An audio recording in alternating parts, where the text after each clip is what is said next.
Mesdames et messieurs, bonsoir. Bienvenue à cette nouvelle édition du journal télévisé de votre chaîne privée, la Sahel TV. Tout de suite, les principaux titres de cette édition.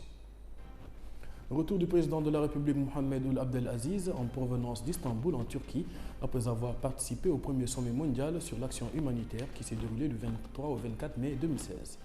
Le mouvement de grève des employés de Taziast a été décrété hier à Nouakchott.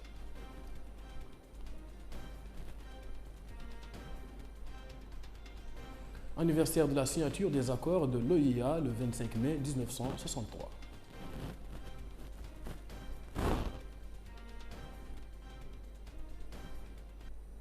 Mesdames et messieurs, bonsoir.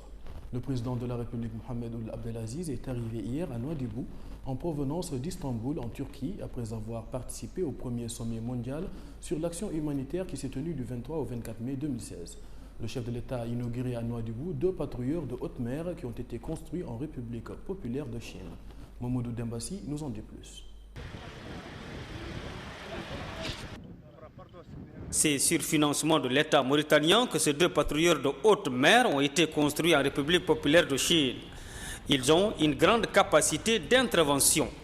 Les 2 patrouilleurs contribueront donc à sécuriser les eaux territoriales mauritaniennes. Il faut dire que ces patrouilleurs sont des navires armés d'artillerie de petit calibre chargés d'opérations de surveillance et de police des pêches ou de la navigation. Compte tenu du développement des activités illicites en mer et de l'accroissement des espaces maritimes où les États exercent des droits souverains, ils équipent la plupart des marines ou des corps de garde-côte.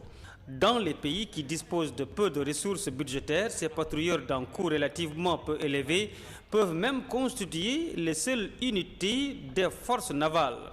Utilisé comme navire de surveillance de zones économiques, il peut être conçu pour la haute mer et être de tonnage relativement important et porte-hélicoptères. Ces navires de nouvelle génération sont dédiés au contrôle à mer, notamment en vue de lutter contre le trafic illicite de stupéfiants. Rappelons que notre pays s'est doté d'un premier patrouilleur de 60 mètres, Aoka, construit en Chine et livré en décembre 2012. Dans une déclaration à la presse à Nouadhibou, le président de la République Mohamed Ould Abdelaziz a dit que le dialogue politique se déroulera comme prévu et que des contacts intensifs sont en cours avec les différentes parties prenantes pour qu'il en soit ainsi. Relevant qu'il y a une forte volonté politique de respecter les délais à cet égard, le chef de l'État a sur une autre question précisé que l'équipement des forces armées et de sécurité est une action qui se poursuit à commencer par rendre opérationnelle l'armée de terre, par équiper l'armée de l'air et acquérir du matériel et des équipements modernes pour la marine nationale, dans lequel s'inscrivent les 2 patrouilleurs et nombre d'embarcations et unités de sauvetage maritime. Mohamed Ould Abdelaziz a réaffirmé que dans ce cadre, un grand navire équipé sera acquis dans une année environ. Le président de la République a exprimé sa satisfaction par rapport au niveau de préparation en cours du premier sommet arabe de Nouakchott dans les délais prévus, notant que le gouvernement s'attelle à tout mettre en œuvre pour assurer le succès de ce sommet. Le mouvement de grève des employés de Taziast a été décrété hier à Nouakchott sous le slogan « Ne touche pas mes acquis ». Les délégués des employés refusent de croire aux arguments de la direction de Taziast sur les pertes records qu'elle subit depuis la chute du cours de l'or au niveau mondial. On fait le point avec El Ali Abbas, Cheikh Al-Hadrami.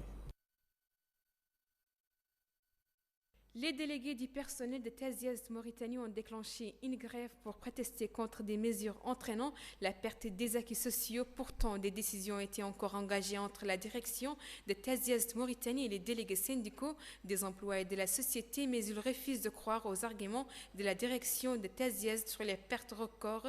Depuis la chute du cours de l'or au niveau mondial, les employés revendiquent même des nouvelles mesures en leur faveur. Actuellement déclenché le mouvement de grève hier à minuit.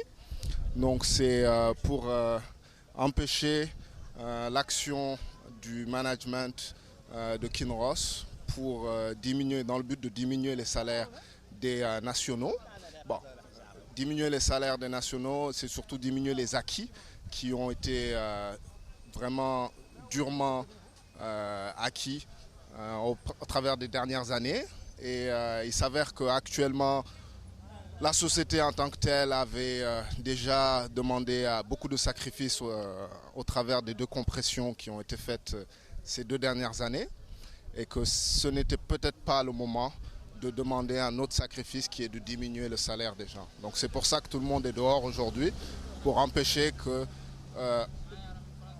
aille dans cette direction qui n'est pas bon pour la Mauritanie, pour les Mauritaniens et surtout pour les travailleurs de TASIEST. Selon la société TASIEST Mauritanie, cette action intervient après que les délégués aient refusé une nouvelle invitation de la société à réouvrir des discussions sous la supervision de l'inspection régionale du travail d'Inchiri. Les délégués avaient initialement déposé un préavis de grève le 10 mai alors que les négociations étaient en cours concernant une proposition de la société de réduire les coûts de main-d'œuvre dans le cadre de son plan global pour la viabilité à long terme de la mine. L'Afrique célèbre l'anniversaire de la signature des accords de l'OIA, l'Organisation de l'Unité africaine, le 25 mai 1963. C'est l'occasion pour chaque pays d'organiser des événements dans le but de favoriser le rapprochement entre les peuples africains. Mohamed Lamine Seydi nous en dit plus. C'était il y a 50 ans à Addis Ababa, la naissance de l'Organisation de l'Unité africaine, issue de l'aspiration vers l'idéal d'unité prôné par les pères de l'indépendance. Du 22 au 25 mai 1963, 30 pays africains participent dans la capitale éthiopienne à la conférence consultative de l'OIA qui marque l'événement de la première organisation panafricaine. Dès sa création, l'OIA accorde une place essentielle au règlement pacifique des conflits interafricains. Une commission de médiation, de conciliation et d'arbitrage est mise en place à cet effet, mais ses moyens sont limités et l'organisation recourt parfois à des conseils des sages ou comités ad hoc pour tenter de trouver des solutions aux différends. Il faut le dire que le père de la nation mauritanienne, Maître Mokhtar Ould Daddah, fut président en exercice de cette organisation en 1971. Président en exercice de l'UA et président de la République islamique de Mauritanie, Maître Mokhtar Ould Daddah a été accueilli à Addis Abeba par l'empereur Haïlé Sélassié d'Éthiopie.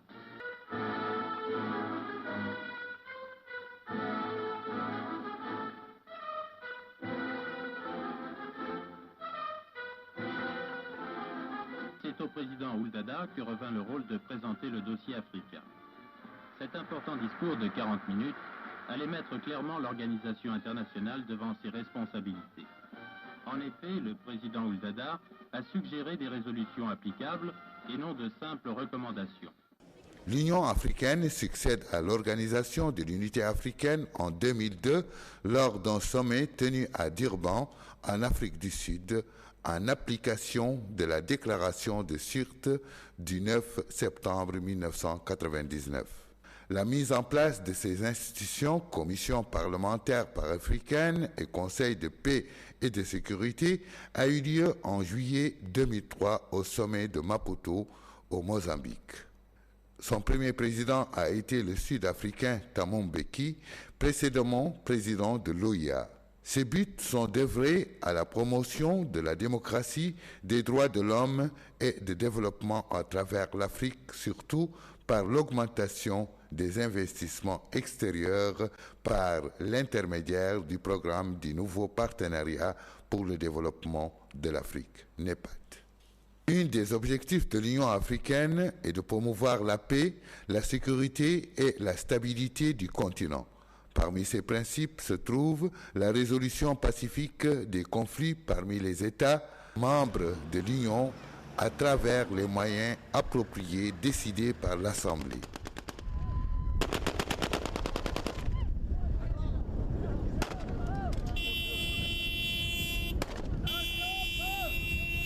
Le premier organe chargé de mettre en œuvre ces objectifs et principes est le Conseil de paix et de sécurité qui a le pouvoir, entre autres, d'autoriser des missions de soutien et de paix, d'imposer des sanctions en cas de changement inconstitutionnel de gouvernement et de prendre des initiatives et des actions jugées appropriées en réponse à des conflits en cours ou potentiels. Les États membres de l'Union africaine coordonnent leur politique étrangère à travers celle-ci, en plus de conduire leur propre politique étrangère individuelle. L'Union africaine et les Nations unies travaillent en tandem pour aborder les questions de préoccupation communes dans divers domaines. L'Union africaine maintient des représentations diplomatiques spéciales auprès des États-Unis et l'Union européenne. Je rappelle qu'en 2014, le président de la République, M. Mohamed Ould Abdelaziz, fut président en exercice de l'OIA. L'actualité hors de chez nous amène d'abord à la CPI où un djihadiste malien va demander pardon à ses compatriotes pour avoir participé à la destruction de mausolées appartenant au patrimoine mondial de l'humanité à Tombouctou, a affirmé mardi son avocat. Ahmed Al-Faki Al-Mahdi est le premier accusé depuis la création de la CPI à vouloir plaider coupable pour crimes de guerre et de destruction de biens culturels. Le Touareg malien dirigeait le groupe djihadiste Ansar-ud-Din à Tombouctou, au nord-ouest du Mali, au moment des faits en 2012. Les faits qui lui sont reprochés portent sur la destruction partielle au total de 9 mausolées et de la porte d'une des plus importantes mosquées de Tombouctou, Sidi Yahya, entre le 30 juin et 11 juillet 2012. La destruction ou le saccage à coups de pioche, de houe et de burin à l'été 2012 de 14 mausolées de saints musulmans de Tombouctou par les djihadistes qui contrôlaient alors le nord du Mali au nom de la lutte contre l'idolâtrie avait provoqué l'indignation à travers le monde. Les frontières entre le Sénégal et la Gambie ont été ouvertes à nouveau mardi. Après 3 mois de fermeture, les transporteurs sénégalais peuvent désormais reprendre la traversée de la Transgambienne. C'est en protestation contre la décision unilatérale de la Gambie d'augmenter les droits de passage que les routiers sénégalais avaient décidé de contourner cette route pour rallier la région de la Casamance au sud du Sénégal. Cette radicalisation des transporteurs sénégalais a porté un sérieux coup à l'économie gambienne, en partie dépendante de la traversée du ferry de Farafeni. Obligatoire pour les véhicules qui traversent la frontière gambienne, la réouverture de la frontière apparaît donc comme un signe d'apaisement, même si les tensions entre les deux voisins demeurent. Les autorités des deux pays poursuivent néanmoins les négociations pour résoudre définitivement la crise. Le parti au pouvoir et l'opposition en République démocratique du Congo sont autorisés à organiser leur marche ce jeudi à Kinshasa. Malgré quelques divergences, les manifestations sont en revanche interdites dans le Nord Kivu et à Lubumbashi.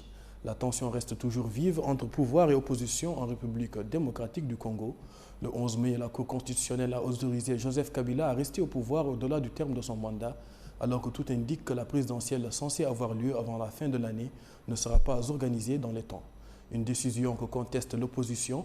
C'est d'ailleurs pour la dénoncer que les 3 plateformes de l'opposition, la dynamique de l'opposition, le G7 et le Front citoyen, organisent également leur marche au même moment que le parti présidentiel. Toutefois, les deux partis ne s'accordent pas sur les itinéraires, notamment celui du boulevard du 24 novembre accordé à l'opposition, mais revendiqué par les partisans du président Kabila. Ce qui embarrasse les autorités provinciales qui redoutent des pillages en cas d'une rencontre des deux groupes sur ce site. Voilà ce qui met fin à cette édition que j'ai eu le plaisir de vous présenter. Retour sur les principaux titres de ce journal. Retour du président de la République Mohamed Ould Abdelaziz en provenance d'Istanbul en Turquie après avoir participé au premier sommet mondial sur l'action humanitaire qui s'est tenu du 23 au 24 mai 2016. Le mouvement des grèves des employés de Tazias a été décrété hier à Nouakchott.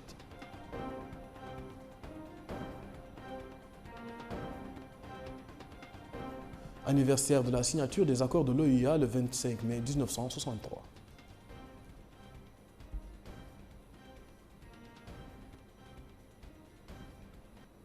Mesdames et messieurs, merci de nous avoir suivis. L'information continue sur notre site internet www.sahel.tv. Merci à Bokrin Saddiq et Maliksi ainsi qu'à toute la rédaction pour la confection de ce journal. Merci et au revoir.